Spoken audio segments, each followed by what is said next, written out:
You're locked into the only podcast for Maine high school basketball. The biggest names, past and present. It's Big Time Hoops, the podcast, right now. All right, ladies and gentlemen, welcome to another episode of Big Time Hoops, the podcast. And we got a big timer. We got Carlos Strong, class of 2006. I was going back before we got on air. Like I said, I was just going through the accolades and stuff like that. The man really needs no introduction.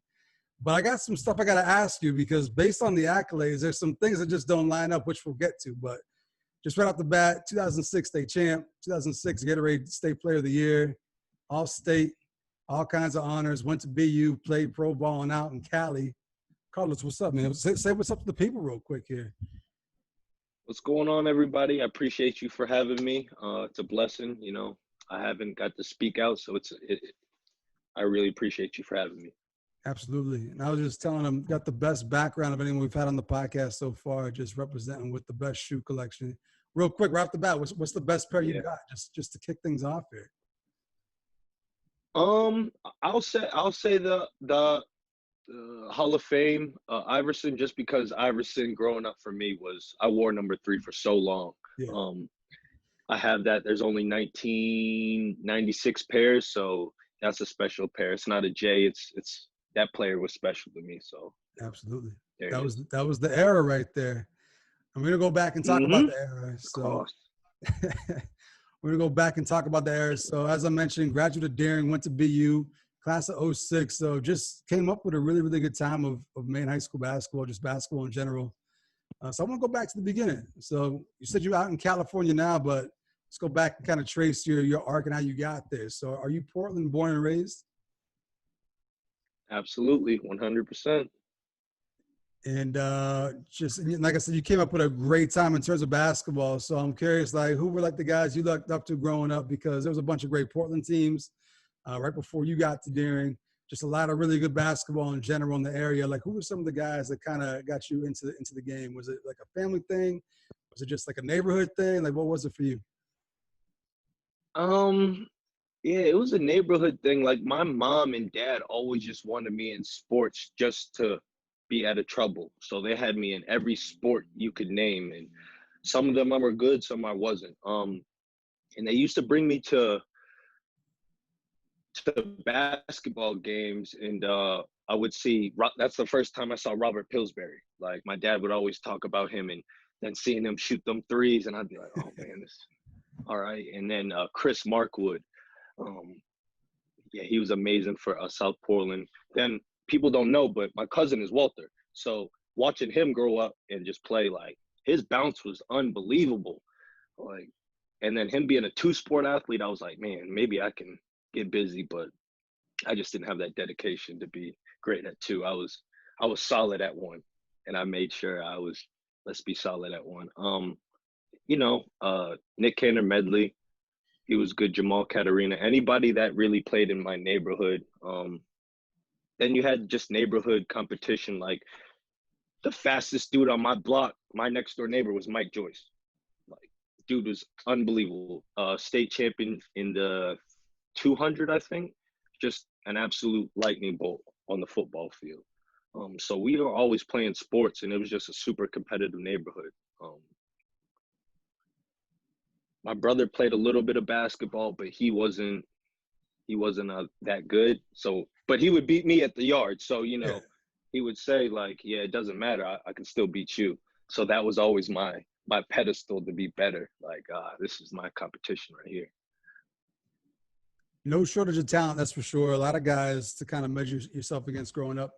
And, I've had a lot of younger guys on the podcast lately and ask them, like, where do you go hoop? Like, where do you go play pickup to go, like, kind of test yourself? And, like, no one plays pickup like that anymore. But, like, back then, it was the park, right? So I'm curious, like, where was your spot? But where was the go-to spot in Portland growing up for you?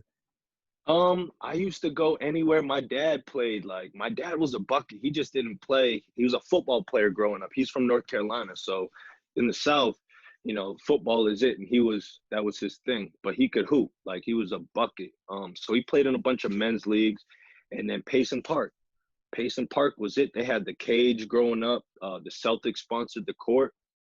So going up, I'd be out there dribbling, just watching my dad on the cage. And as soon as I hit maybe 15, I just walked out there one day and like, let me test myself. The first day, they bullied me a little bit, but I got to the cup. And then after a couple of weeks, it was just like I was just getting better at a rapid rate. And that's when I really started to fall in love with the game. Yes, I was wondering that. Like, were you like a late bloomer, or were you one of those kids who just from the jump just kind of picked it up naturally and were just always one of the better ones?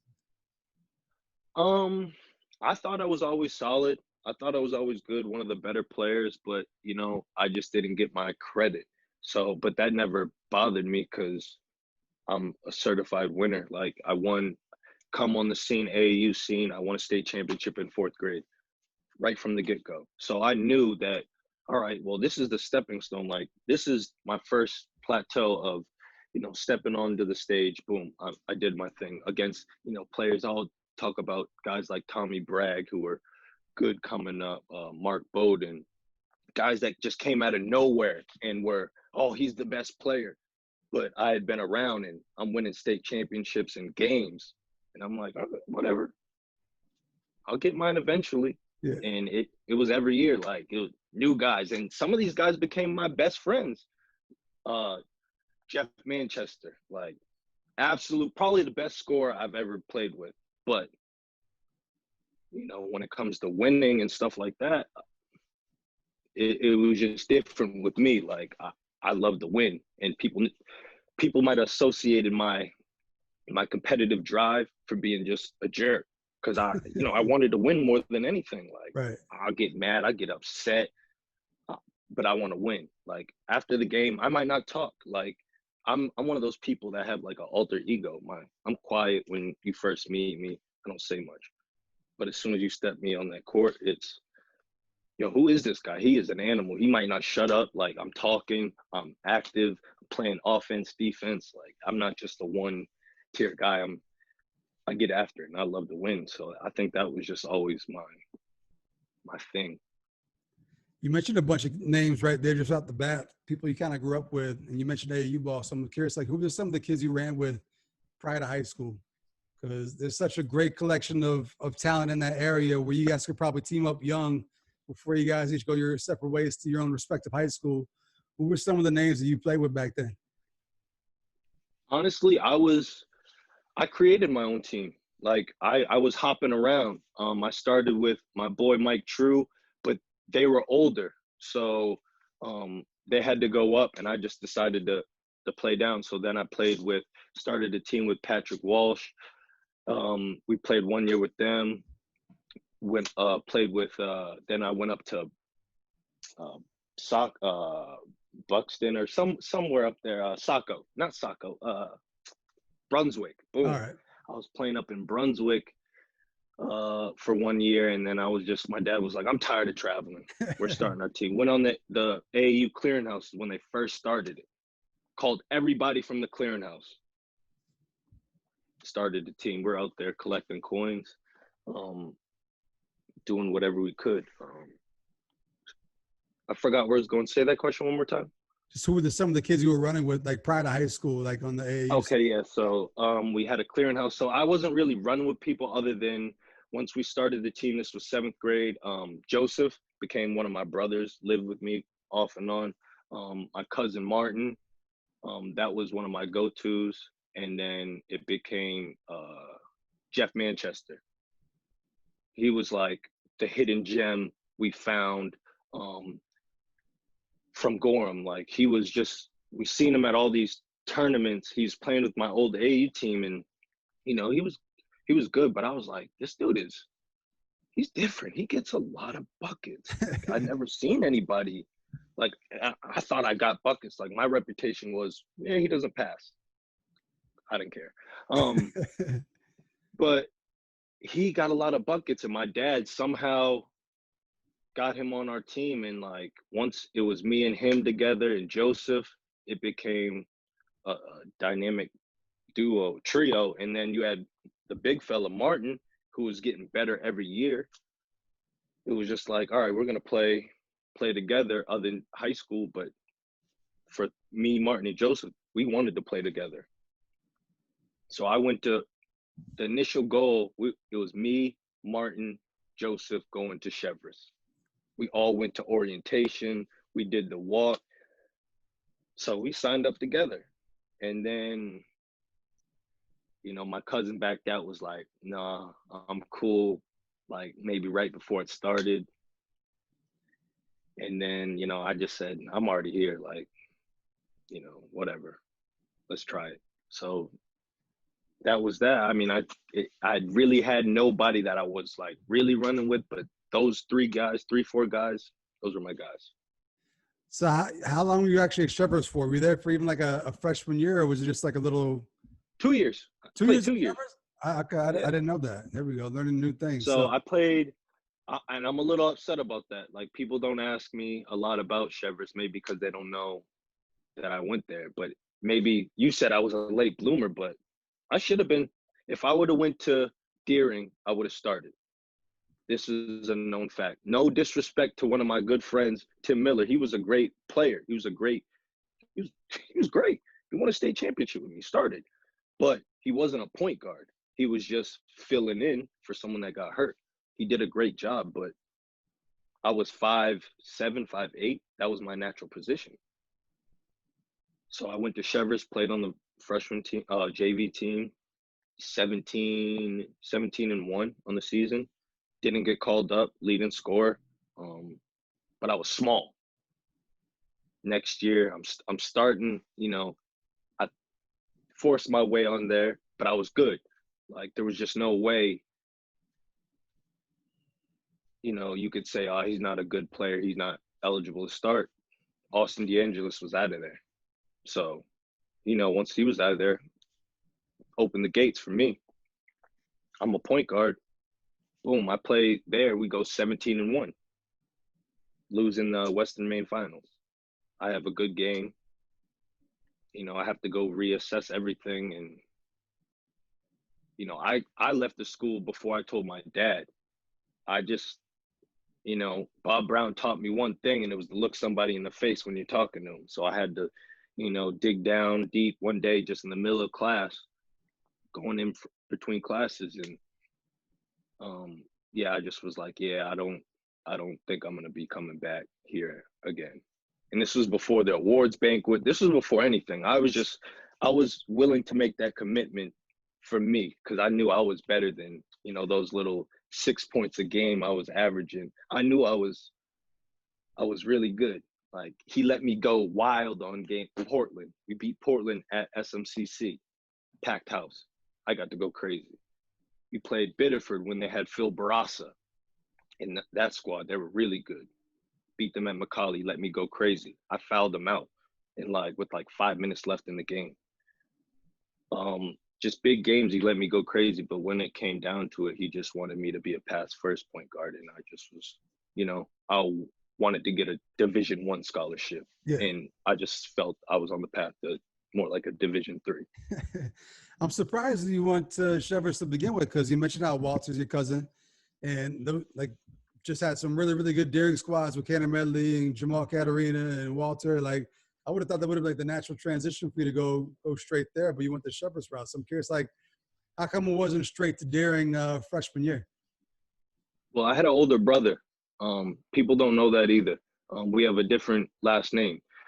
So I have an older brother. He was a little bit of a terror. So I was just like, oh, man, a lot of the teachers might know he's my brother, because he's going to tell them, I got a little brother coming up. So I was just like, man, let me go. I'm not even like that. I'm quiet. I just do my work and I'm out. I was like, let me go do something else. I had friends like Sean Costigan, Graham Whitelaw, Ben Levitt, all those guys I played with so much. I was like, oh yeah, we'll go over here and run stuff. But I didn't think this is too much firepower for it to work. I didn't really take that into consideration. It was just like, I got a bunch of friends going over here. It's cool. I should have, looking back on it, it would have made my career look way, way better. I would have had a different trajectory. I would have had 1,000 points. I would have had a lot more accolades. But in the end of the day, I went from 6 points to 18 to lead this conference in scoring with no shot clock. So I look at it as either way, I did something that a lot of people don't do. You elevate and then elevate really quick. You go from, 6 points to, potentially, all-state player of the year. I could say that. What was the biggest difference in terms of like style of play? Was it kind of like you were just unleashed? It's kind of like, here's the ball, go with it. Was it a completely different style of play? Or was it just more so continuing to grow, continuing to get better? Or was it just maybe, all those things contributing to kind of like the big step once you got to Deering? Shout out to Dan LeGage, one of my favorite coaches, one of the guys that just inspired me. My cousin was basically recruiting me to come to Deering. Like, he was my biggest fan, Martin Cleveland. So I'm going to get him, coach. I'm going to get him. And, he just bullied me. I was going to go to Portland, low key. I just knew we could win championships quicker. Like, I could get 2 back to back. But then I was just like, let me go play with my cousin. I think I can do something. Deering didn't have any state championships. And I was like, that's an opportunity for me. I'm all about opportunity. That's like to etch my name in stone where someone never has. And I'm coming behind greats like Jamal, Walter, and Nick. Yeah, I'm going to take that opportunity. I got 2 shots. I'm taking that. So shout out to Dan LeGage. I was trying out. I went to a practice right before I signed my transfer. I was just like, let me go talk to him. He said, put on your clothes. So I had stuff in the car. I'm always ready to hoop. I pull up and get into a couple drills. And he looks at me, pulls me to the side. He's like, yeah, if you're going to pass, that's not going to work. I didn't bring you here to pass. It was like, get back in the drill. Say no more. First game versus Scarborough, another occurrence. I had 6-8 points going into halftime, just trying to get everybody involved. Like, I'm still on my cheverus mentality. Like, get everybody involved. We'll win the game. I'll do our shoot the ball. I didn't bring you here to pass. You'll sit on the bench. Ended the game with 29 and sat like the last 3 minutes. So he just drove me to play harder and better and attack more. And he always put me in great situations. Like, teams would started double teaming me. He put me in the middle of the zone. He said, this is going to be your shot, the mid-range. That's why I became a mid-range killer, because it was catch, turn around, shoot. Oh, God, it's up fake. Oh, layup. Oh, my God. Thanks, coach. Like, he would say things like, if I was in high school, I'd bust your ass. And I'm like, so I'm going to work harder because this ain't going to happen. And I'm growing. That was the biggest thing. I went from 5'8" to 6 feet in a summer. I went from the point guard, and I should have stayed point guard, but I had friends that were smaller, so I was like, I'll give you the keys, but they my keys. But you know what I'm saying? Like, I was a point guard, but I went to the 2 at Deering. So that took away a lot of my scoring because I'm off the dribble, I'm off the pick and roll, I'm getting to the cup. So I had to learn that style of game too as well. But shout out to Dan LeGage for sure. One thing Portland's known for is rowdy student sections, right? Just really, really good fan bases. So I'm curious, what was it like the first time you went back to cheverus? It was amazing. I'll tell you. One, because that was one of the things they had promised us going into there. They're going to build you a new gym. You'll have this by your sophomore year. It wasn't done my sophomore year. It was done right in time for my senior year maybe. So I only got to play in there once or twice. I'm 1-0, 2-0. I'm not losing in that building. Yeah. It doesn't like it was the brightest. It was like walking into heaven's gates. It was literally like a white light coming from the hallway. Boom, you run in. It's just a white light. I'm running. I don't think nothing of it. Like I see my boys, but they know my mentality when I'm playing. Yeah, we'll be friends after the game, but it's time to go to war. And I still look at pictures like me lining up against Sean Costigan on the block. I know I got that rebound. Stuff like that. It's like, it surreal. It was good. The coach wasn't talking to me. He still hasn't talked to me to this day. And I've seen him. My cousin played for him, Doug Alston. So he was a point guard playing on that state championship team as well. I was together. He said something to him, and I was right there. He didn't look at me. But, things like that always fueled me. So, I'm 2-0 in that gym. Were you, I know you just talking to you right now and just hearing these stories and stuff like that, obviously super competitive and we'll go at somebody's throat. Were you like a goal setter? Like, did you go into a season like, I want to accomplish this? I want to get here, State championship. It was state championship or bust. Right. Always. So got there your junior year, right? You guys did you guys get there and play Hamden junior year or just senior year? I was trying to find Junior year. Yeah. Okay. Yeah. So that was a shady situation. Yeah. All right. So talk to me about that game, because that would have been what? That was in the auditorium, right? You guys had to travel up to Bangor for that one? Yeah. That wasn't the problem. They had some parade thing, and dust is all over the court all game. So if you go back and watch the game, I'm trying to hit corners and I'm falling. So it's looking like they're guarding me very well, but I can't hit the corners because I'm sliding and I'm doing everything I can to get traction. I still had a solid game. I had 18. They were double teaming me the whole game. They made sure to get me uninvolved. Like I was, my cousin played well, but he could have played better. He could have been more locked in. But the floor, man, the floor was so trash. But we still lost the game. I'm not going to say it was just the floor. We lost. They played better than us. They outplayed us. They had a better scheme. They did what they were supposed to do.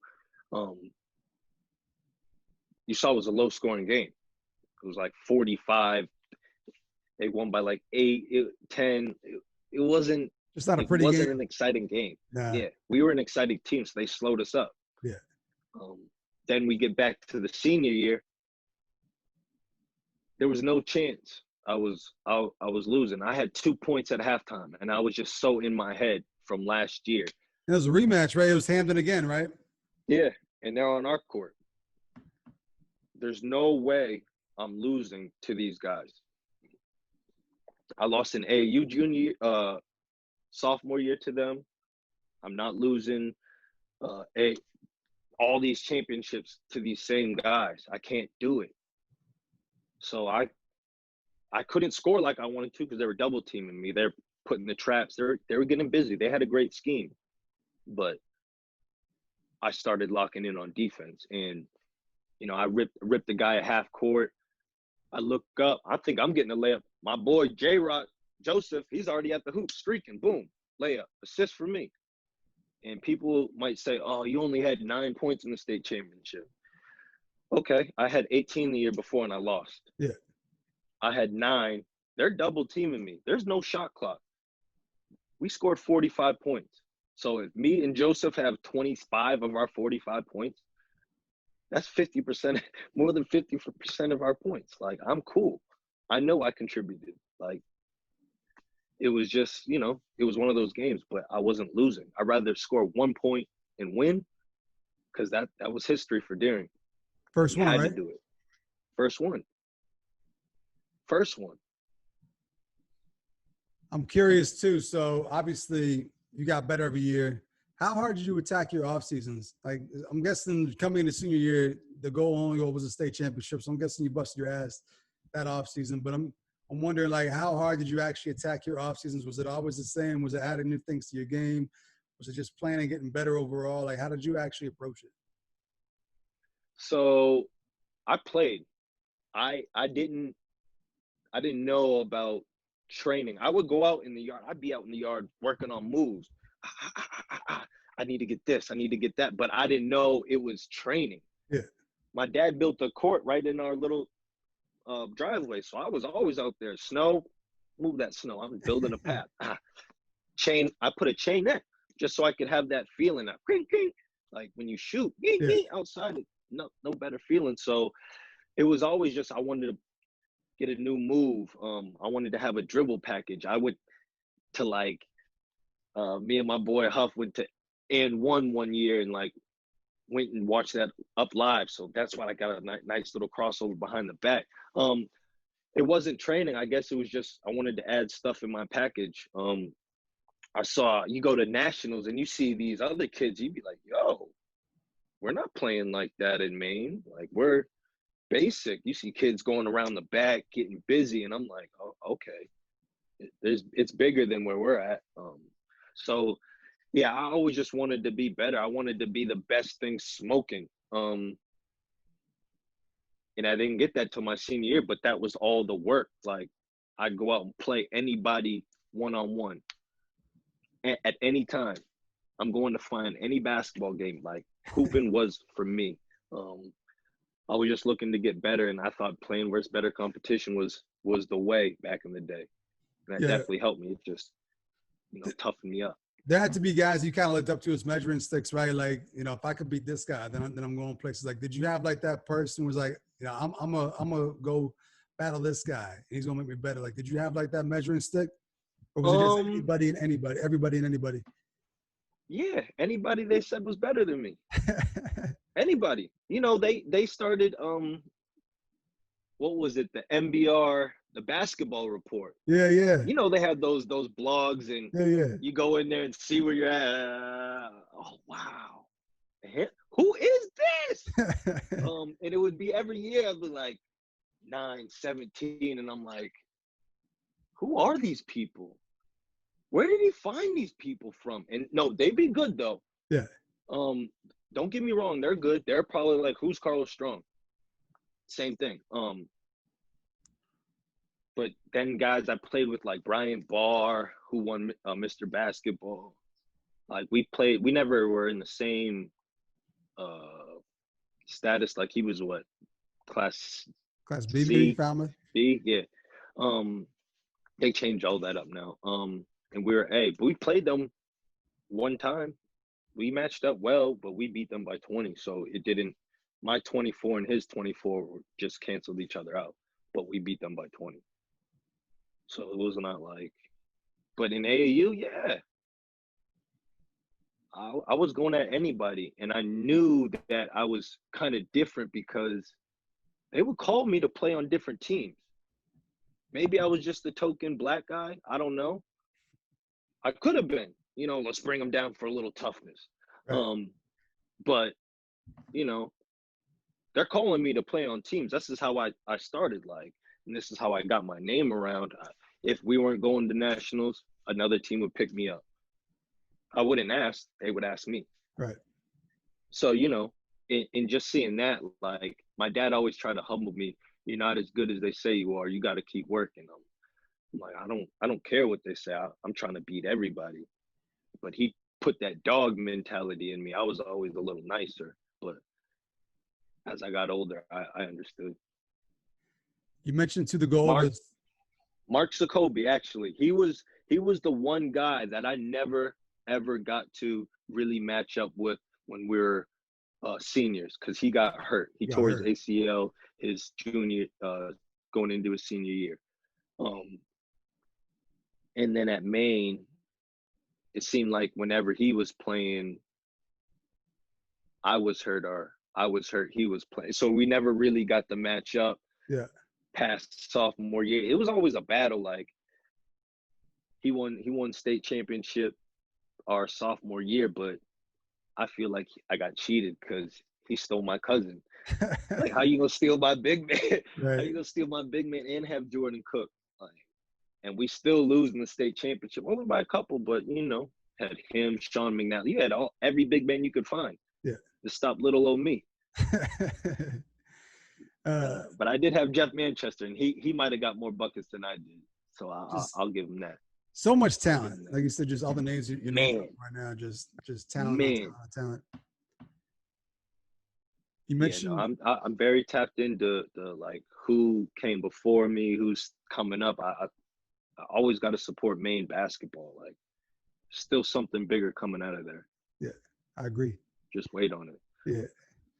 You mentioned that the goal was to go D1, right? So that was kind of like something in the back of your mind from way back. So when did school start looking at you, and how'd you narrow it down? You obviously, ultimately chose BU. What was the process though? When did like the D1 schools start coming? They started coming my junior year. I went down to national. This is when I had my growth spurt. I finally beat my dad one-on-one. Like, this is when I knew, like, all right, I can play now. I finally beat my dad in front of everybody. He made us play one-on-one in front of practice. He thought he was going to embarrass me. But then I beat him, and I beat him again. And then he never played basketball after that. It was kind of funny.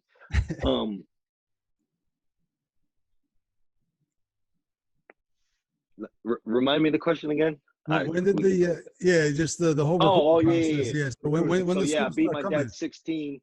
We went to this tournament down in Portsmouth, and we played like Lawrence. We're playing teams from Dover, and we're mopping them. We're killing them. And people are like, who are these kids from Maine? Like, who are these dudes?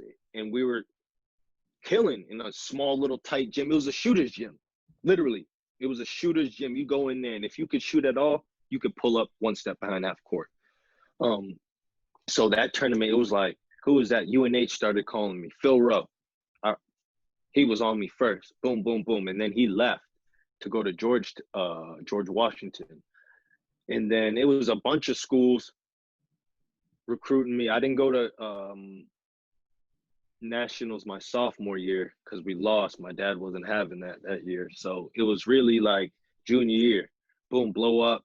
Had a great nationals. I went to YBO and AAU just to get double exposure. And, schools started coming to me. My dream school, I don't know why. I had a thing with Lamar Odom. I was like, I want to go to URI. Like, that's where I want to go. And, it didn't pan out. But the recruiting process was weird. I kind of got creeped out just how much they always called you. I was one of those kids that was always to yourself. So, like, I didn't like being on the phone. My dad made me go call a couple colleges early, like my sophomore year. Like, they sent you a letter of interest. Go call the coach. Go talk to him. So I was calling them too, early. But yeah, once I transferred schools as well, we started playing in like Chelsea tournaments. I had big games against big time dudes like Raheem Sanders. So it was like it put me on a stage, and then it was this one guy, Orlando Vandross at BU, like. He's at Virginia. He just won the national championship. He's the best recruiter in America. I promise on everything. He knows the system. He's not going to recruit you. He's going to recruit your parents. Because your parents are internally going to have – right? Yeah, they're going to sign up, but they're always going to be in your ear. They're going to be given that influence. And he just buttered my mom up, like – and it was – she was calling, he's coming. So I was just like, yeah, I verbaled going into my senior year, and then committed senior signing April. So it was pretty cut and dry. I was just like, I got it. I don't. Now let's go do something else with it. So what was the biggest adjustment for you making that leap? Obviously, anytime you change the level of competition, there's going to be an adjustment. What was the biggest adjustment for you going from Class A Maine basketball to D1 hoops? Shot clock. A little bit faster, honestly, right? It was faster, but I came in and played me and Corey Lowe, we played 2-on-2 with Corey Hassan and Tyler Morris. Tyler Morris was a red shirt, amazing. He played with high school with Greg Oden and Michael Conley. And Corey Hassan, who had just a great freshman year. He averaged like 14 his freshman year. We beat them. We beat them once, twice, maybe 3 times. And then, like, after that, I was like, I might be all right. And I asked them, I was like, you think I could play in the NCAA? And they looked at me like I was kind of crazy. But, like, I'm a young kid from Maine. Like, I don't know too many. I didn't have a personal relationship with Nick Cantor Medley when he went D1. So it was like I didn't know anyone that went D1. Like, I didn't know anyone going through this. So it was just a learning curve. So I just needed that little bit of acknowledgement. And when I really got it, we were playing 5-on-5 pickup. And my guy, Brian Macon, he goes by, he's part of Handle Life. I was like, yo, these teams aren't fair. You got him, and him. And he looked at me and was like, what? You got you. Yeah, you're right. Like, and from there, I was like, yeah, like, you can't tell me nothing. I'm solidified. Like, if this guy, he's a senior, going to be a senior, and he tells me I got me on my team, you can't really tell me nothing. The confidence is instilled in me. So I knew what it was. First game I came out, I still have that school record, probably the worst stat. I think it's terrible. But if you look at my stat line, 19 points, nothing else. That's the first game? First college game. Off the bench. So it was like, I knew I was all right. I knew I'd be all right. It was, what I didn't know was staying healthy. That was the hardest part of college. What about, too, like, just, you go from being the man on your team in high school, being one of the best, if not the best players in the state, to having to play a role, maybe not getting the minutes and the shots that you were getting before. Like, was that a difficult adjustment for you? I didn't have that. I'll keep it honest. The coach really didn't know who I was. He said that to me early in the summer. He was like, oh, recruited you. I really didn't know who you were. I saw one game. I remember the game we played Team Georgia.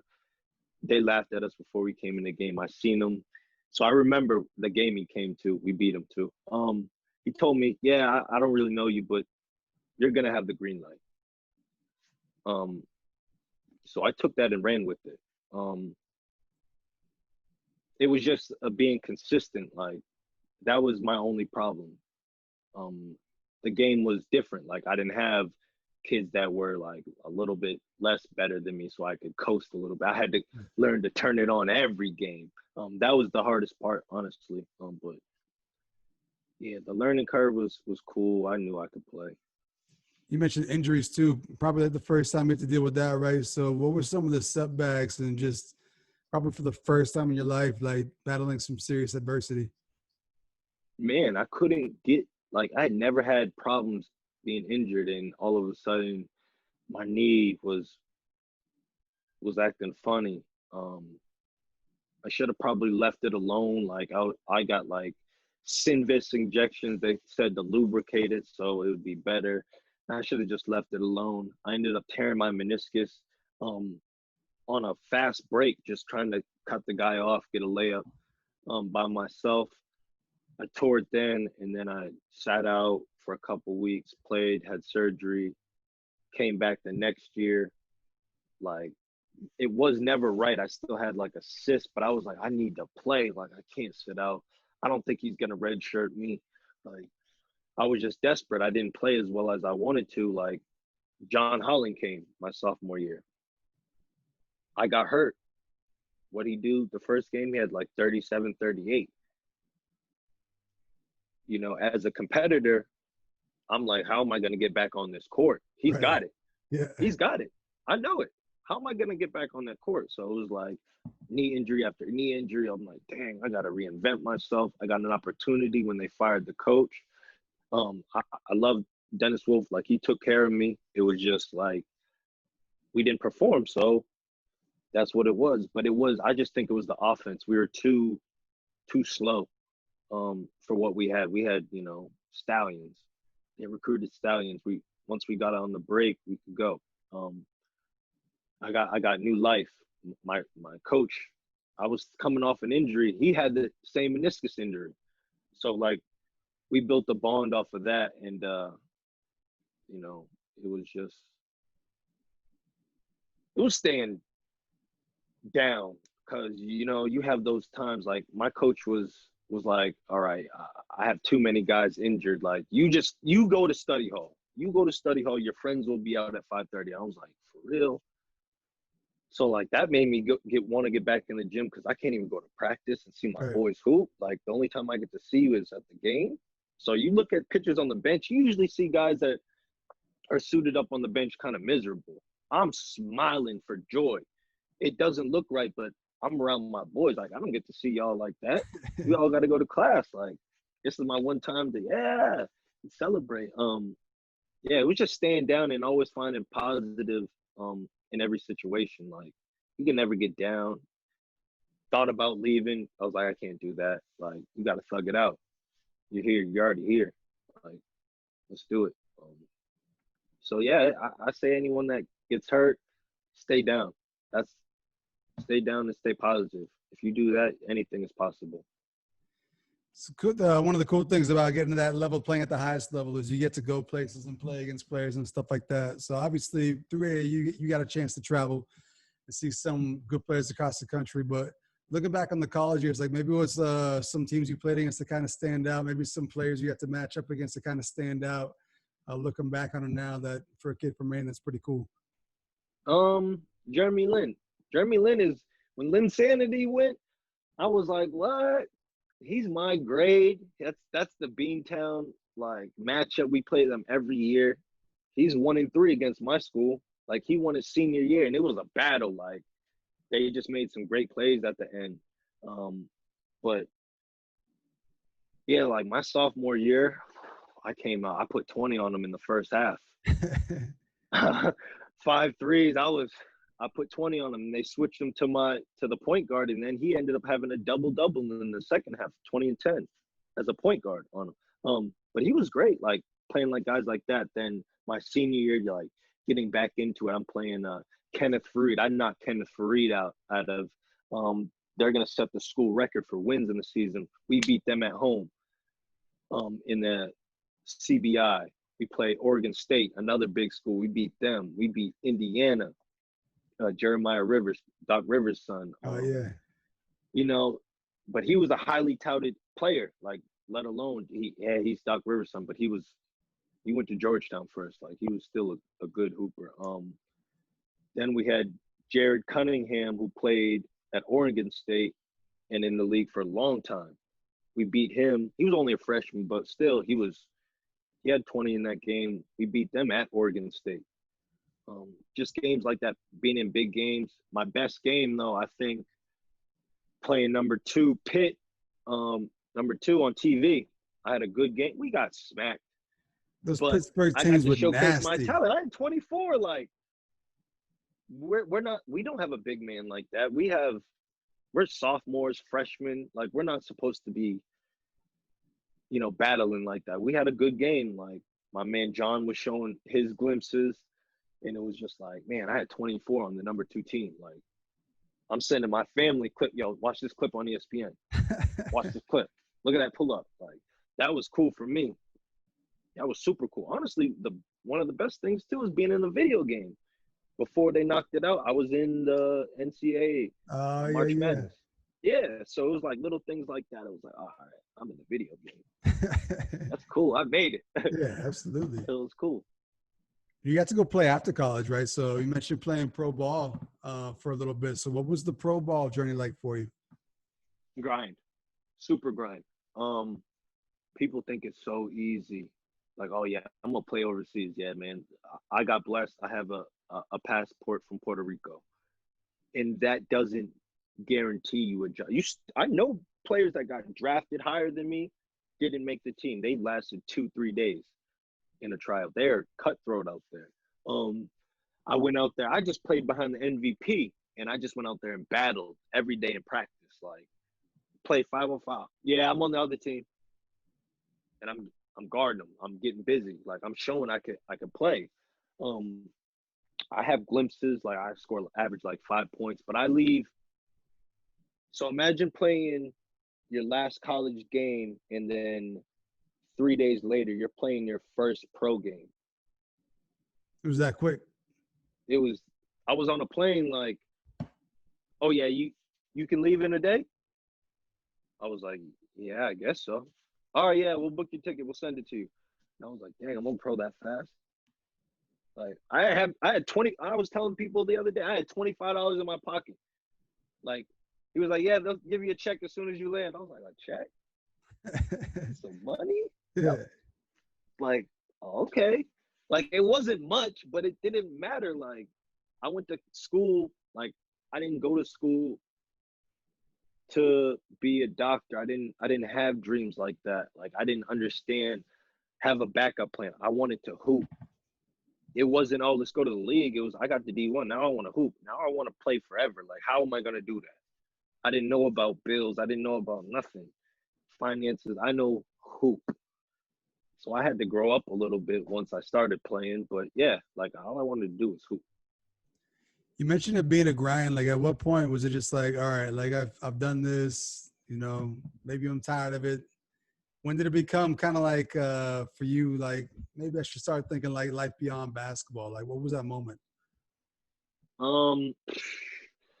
Man, I got hit by a car. I got hit by a car in 2014. I had just got drafted to the D League. I borrowed my friend's moped and I was going home. Like I worked like at a bar just to take up time after I worked out. Like I was a bar back for like 4 hours every night just to take up time, meet people, just socialize. Like you're a hooper, you just train all day and then go sit at the house. Like I was like, I don't want to do that. Like I can go talk to people. It's cool. So I just put in I told you guys I played basketball. I know you didn't believe me, but I just got drafted. So I'm really putting in my last day. And they were like, for real? I was on the moped. Boom, boom, boom. I'm literally like two lights from my house. See a car. Like he's trying to decide if he's going. So I'm just trying to put on the brakes. And then I go. And then he go. And he just. And I get up. And he's gone. So I'm like, whatever. Like, I see like my jeans are ripped. I like had skinned my hand. And I was like, dang. So I just get back up. I drop the moped off. I hobble home and like wake my roommate up. And I look at my knee. My knee is busted to the white meat. And I'm looking at it. I'm like, what am I supposed to tell these people? Like, I'm supposed to leave in 10 days. Like, what? I tell them I can't. Like, I'll get cut before. Like, I'm going through it. So I'm like, I can't play basketball no more. I wake up in the morning, go to the clinic. They say, you keep these in there for 9 days. So I take them out the day before I get on the plane to go to the D League. I hadn't really worked out crazily in those 10 days, but I was still in solid shape. I was doing boxing workouts, like whatever I could to just stay cardio. But that was the 1 minute I knew, like, dang, this could be it. I could not play and then going and testing myself, and I wasn't myself. And I thought the whole time, like, dang, I can't even dunk anymore. Like, literally, I can't dunk. If you go back to my D-League tryout, they have it on the news out there. I was dunking, boom, catching oops, everything. And then I'm in practice. I'm barely slapping backboard. And I was like, I don't know what's going on. I was going through it, but, you know, the one thing that saved me was defense. Like, the coach saw the little things in me, and that helped me to just stay on the team. And then I just kept working and getting back. That was the only thing that saved me, but I really thought it was over once I got hit. Like, you know, you hear people getting in those types of accidents, Jason Williams, car accidents, and they're never the same. Right. And I was like, oh, I'm just going to be another case. Like, that's it. You were able to drag it out for a couple more years, it sounds like, right?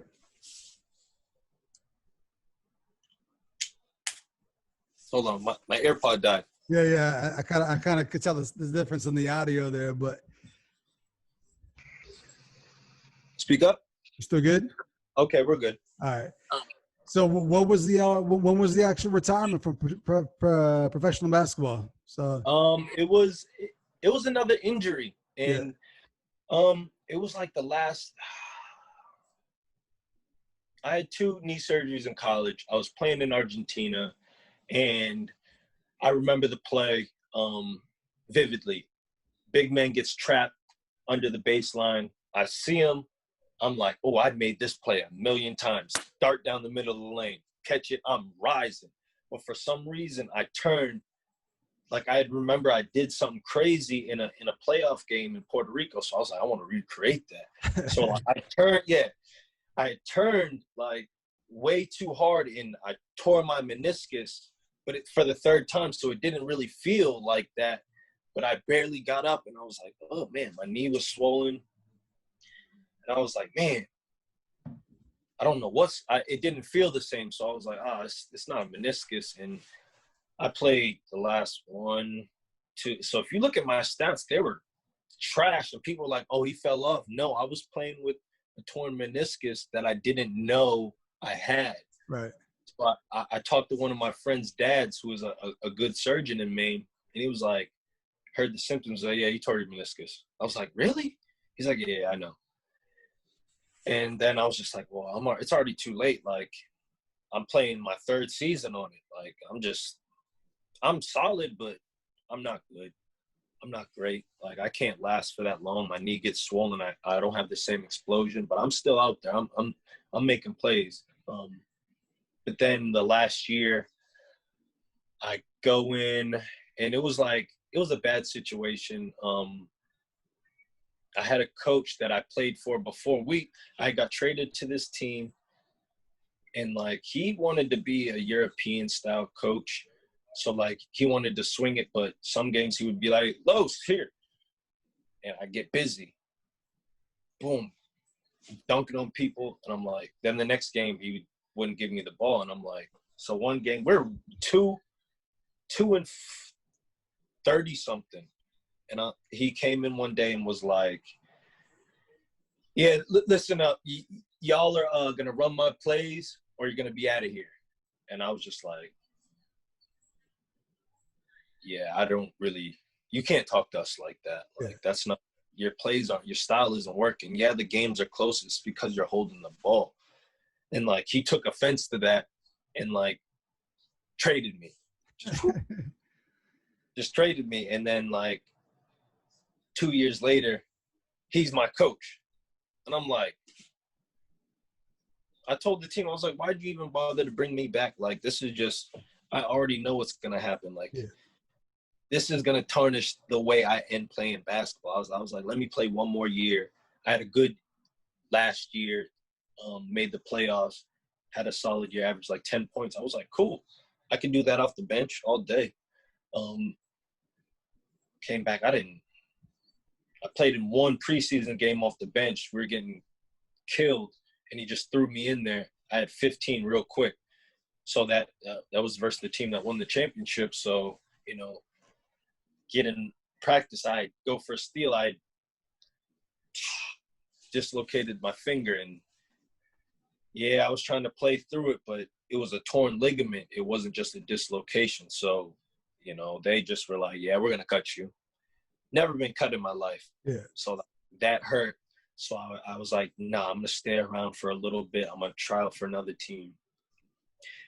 One team offered me, but I was like, I didn't want to play for that team. I know they're not going to get paid. Like, I'd rather they just go home. But then another team was like, here, you can fill in until this guy gets here.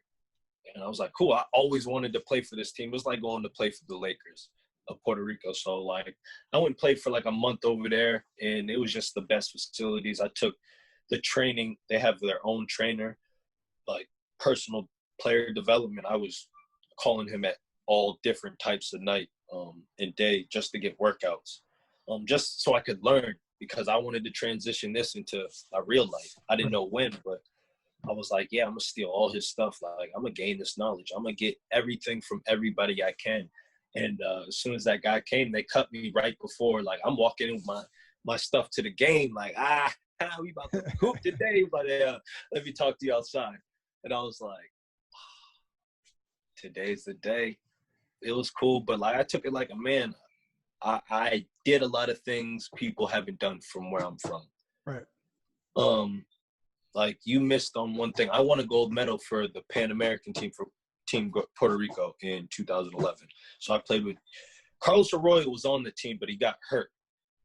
So he was traveling. I had pictures with him, but he only played in the exhibition game versus Team USA.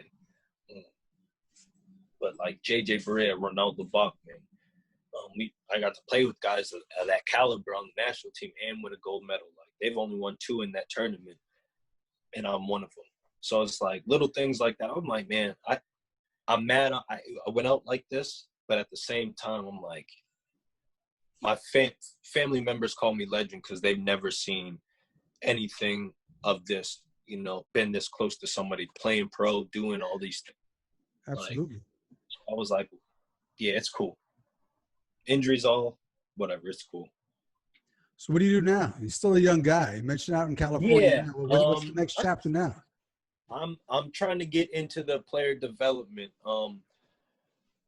The quarantine really opened my eyes to, like, I was trying to get into the corporate world with Adidas. I wanted to be the guy connecting this, you know, sneakers. I wanted to get you in the best gear, apparel. I wanted to branch athletes and companies, because I see the disconnect. Like, you have big names like Nick Swaggy P. He's a big Adidas guy, but as soon as his contract was done, where did he go? He's paying for his shoes. He's going to Nike. Like, that's everybody. And I was like, this is what I want to do. I want to keep these relationships. I want to build these relationships. This is what I do. I am an athlete. Who's going to talk better to athletes?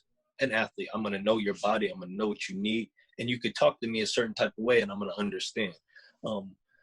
But it's been a battle trying to do that. It's like wall after wall after wall. And I say, like, somebody at corporate's going to see me eventually. So, but then I'm like, if this doesn't happen, what?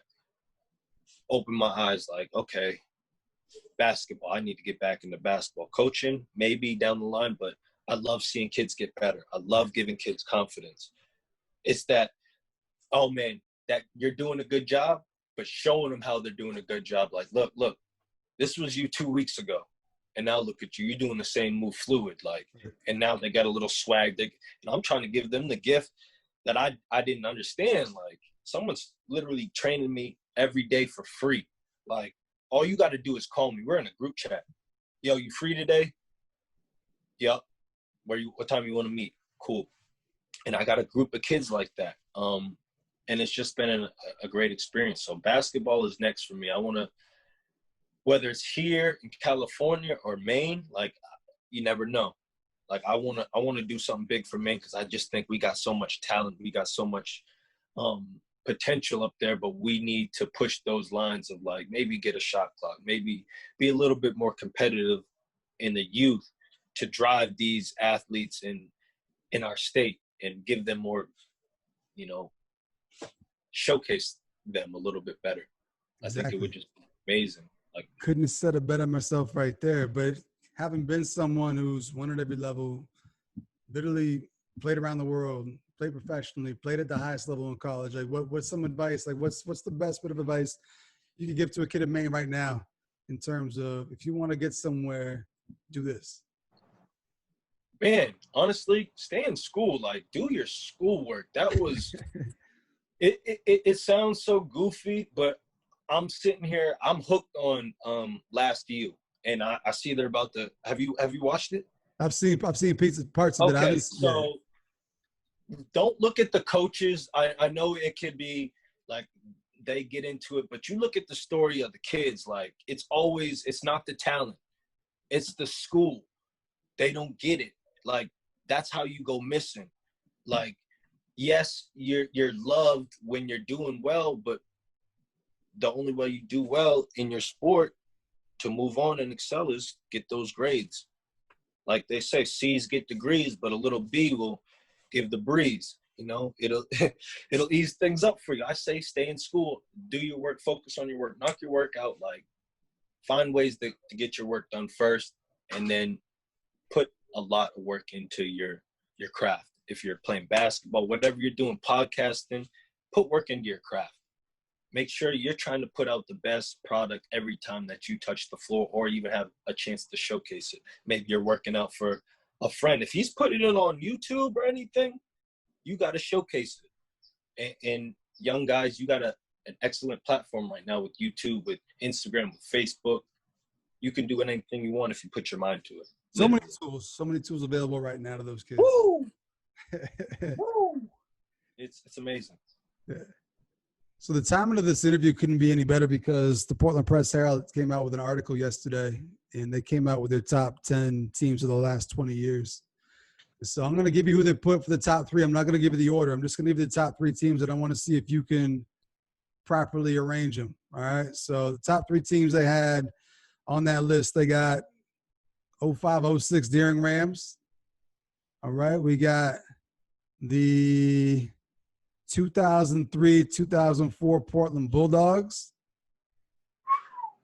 And then the third team out of the top 3 was the 01-02 Brunswick Dragons.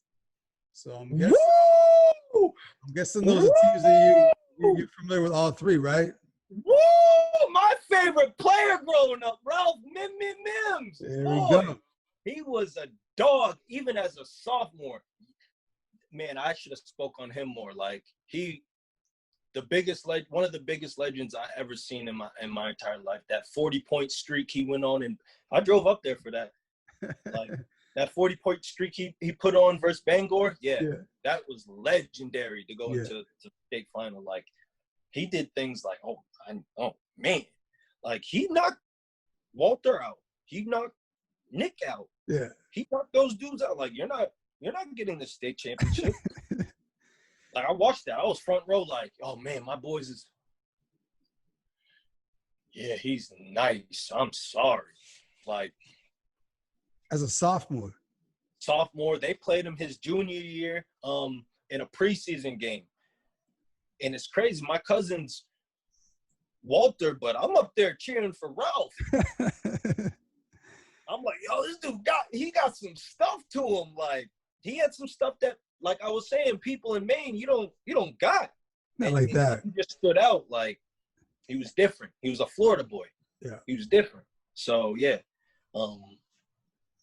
So I would say, I would go that team.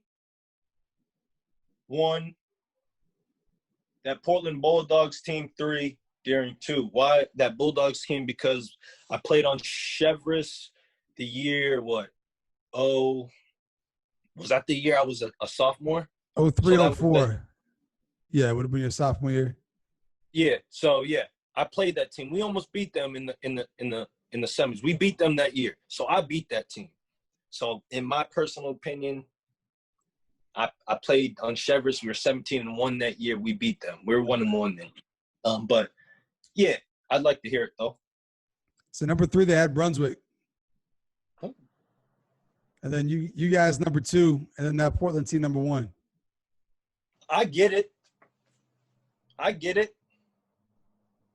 But some solid guys, though. Rocco Toppy, Eric Schoen, Rigo Bowl. I remember that name. Tyler Emmons. Yeah. Tyler was the standout. Yeah. But look where their trajectory went. That none of them went to Division I. Yeah. They were a solid team. They were a team. A great team. But like,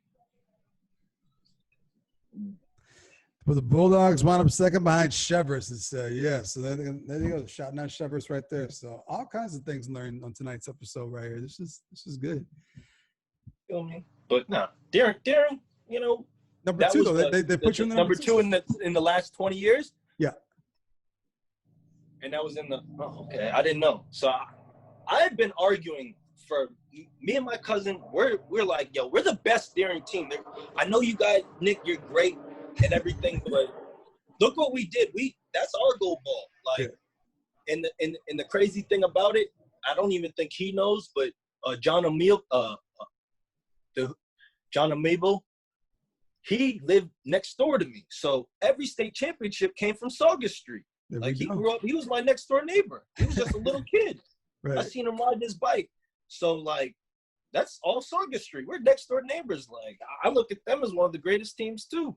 Yeah. Like, that's Saugus Street. But yeah, I mean, it is a great debate for that school because you got Jamal. They went to back-to-back state championships too. Yep. I don't know. Nick and Walter. They only had like the best state champion teams because they didn't even have like the Nick Hanneman, the Jamal Katarina team in the top 10, which, I mean, that's got to probably be one of the best teams to never win a state championship, I would think. Right. They're not yet, but that was probably their downfall because exactly. they didn't win the state championship. But I mean, yeah, they were great. They were great. No disrespect, but you know, that 05-06 team was something special. That really that year before was even more special because we weren't supposed to be. That was Portland's year. That was Tyler Emmons' year to go to the state championship. I had a mission to prove. Yeah. And another accolade that you forgot, that I'm the 2-time MVP of the state tournament. There's only a couple people that did that. And I think it might have been 2 or 3. That's something else I wanted to hit on. So how do you go and get Gatorade Player of the Year your senior year and not even be a finalist for Mr. Basketball? You know, I cried. I would have too. I got in some trouble. I was hanging around, and you know, it wasn't that I was being mischievous. I was just somewhere I shouldn't have been. Like, but I wasn't doing anything. But at the same time, you know, it's all part of it. So, like, they tried to bring it as like they wanted a better role model. I was like, it had to have been politics. Yeah, it was. They didn't ever want, like, if you look at those message boards and everything, they didn't ever want me to be, you know, #1 player. But if you look back on it, I was Brunswick Player of the Year, or Bangor Times Player of the Year my junior year. Yeah. As well. Like, people don't know that. Yeah. I was junior and senior up there. Portland, no, they gave it to Tyler Emmons. Yeah. I think I should have won Gatorade Player of the Year too. Yeah. Just because of my trajectory. 8-6, I beat out that team. And I beat out the best player. They handed out after the year. So it's like, if I beat that player, he's the man.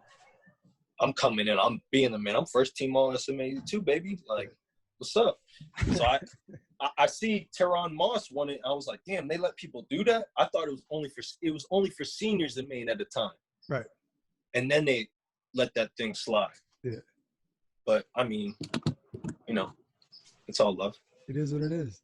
Yeah, it's part of it. Before we get up out of here, I always give my guests a chance to kind of say one last piece before we get up out of here. So anything you want to say? I mean, I think we pretty much addressed all the question marks. Just there are some things I might have missed earlier on. But anything you want to say before we get up out of here? The floor is all yours.